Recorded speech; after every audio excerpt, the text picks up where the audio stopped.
Entrepreneurship is more important than ever today. So it empowers individuals. It empowers individuals to realize their ideas, build scalable, investable solutions that potentially have global impact. But it's also important for countries, for regions. The key source of job creation are small and medium enterprises that usually start off as startups, especially in emerging markets. So tackling unmet needs with agility across climate, across healthcare, for fintech, and more nowadays, of course, with the support of AI, is just crucial. So entrepreneurship is important today, even more so entrepreneurial ecosystems. The obvious one is the lack of track record. So it's your pitch versus my arguments as an investor. So can you gain early traction? Can you show me a little bit that you've created a product that actually solves a real problem and that there's an audience out there willing to pay for it? So that is usually at the core of the disagreement between potential investors, venture capitalists, and entrepreneurs. Now, it may also be the articulation of the problem-solution fit or the go-to-market strategy. For the entrepreneur, he or she has lived this problem and developed it. It's very clear where the tensions are and where the traction should come from.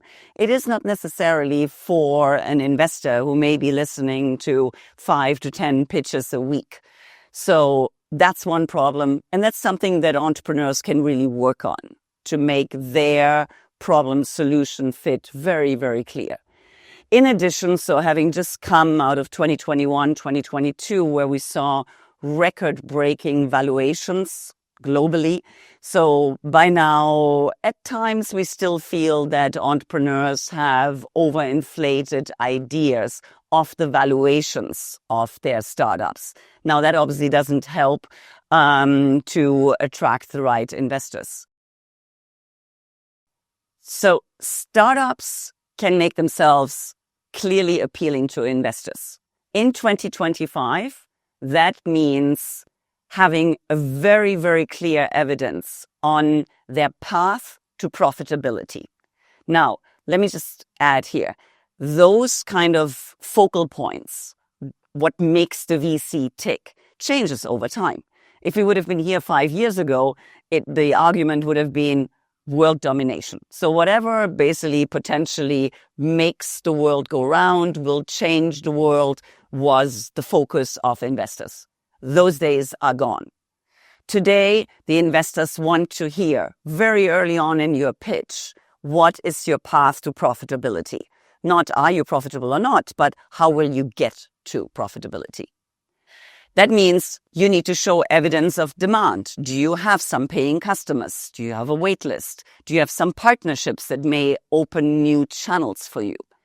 Can you build a credible, coachable team with the right domain expertise?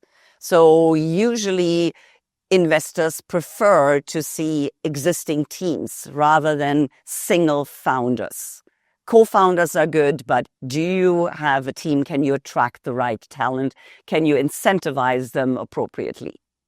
So be very clear about your why now, and why you feel that the market has moved right now to the point where your product needs to be launched. When it comes to funding startups, considering bootstrapping is crucial. By experience, nowadays, founders tend to approach venture capital too early, or what should I say, outside funding too early. Bootstrapping means that you try to build a startup that can fund itself very quickly, or that you use existing means to basically build your startup. Now, obviously, if you're doing something in the deep tech space, if you're doing something around AI, very often the cost of putting the infrastructure in place is very high. So early on, the first people that usually come in are angel investors, individuals that invest their own money without having raised money from other investors outside. And they usually show an early belief, offer some mentoring, but usually the capital is not very large. The checks that they can write are not very large. The next step is venture capital. VCs are funds that have raised money from external investors, come usually with deeper pockets than angels, and bring, if chosen wisely, the right expertise to the table to help the entrepreneur really scale their business. Now, a word should be mentioned on incubators and accelerators. And in the last decade, we've seen incubators, accelerators emerge everywhere, locally focused, global accelerators.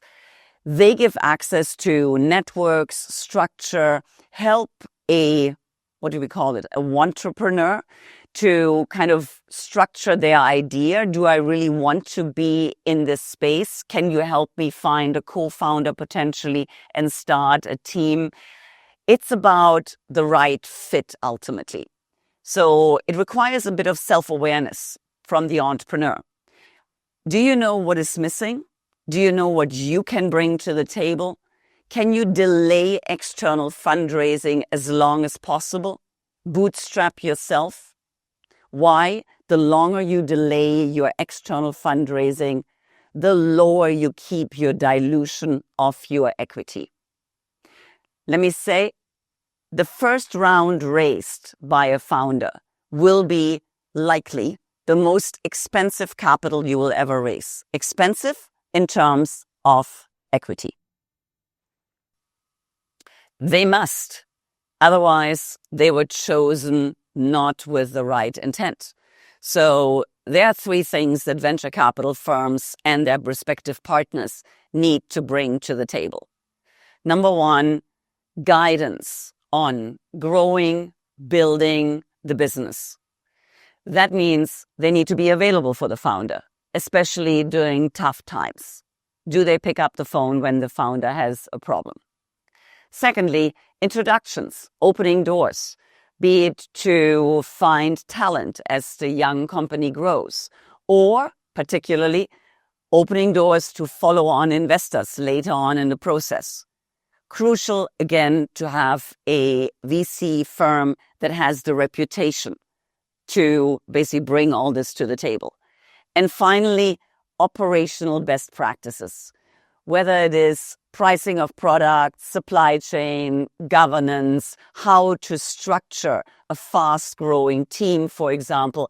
Overall, offering the CEO a backstop to know someone to turn to when times get tough.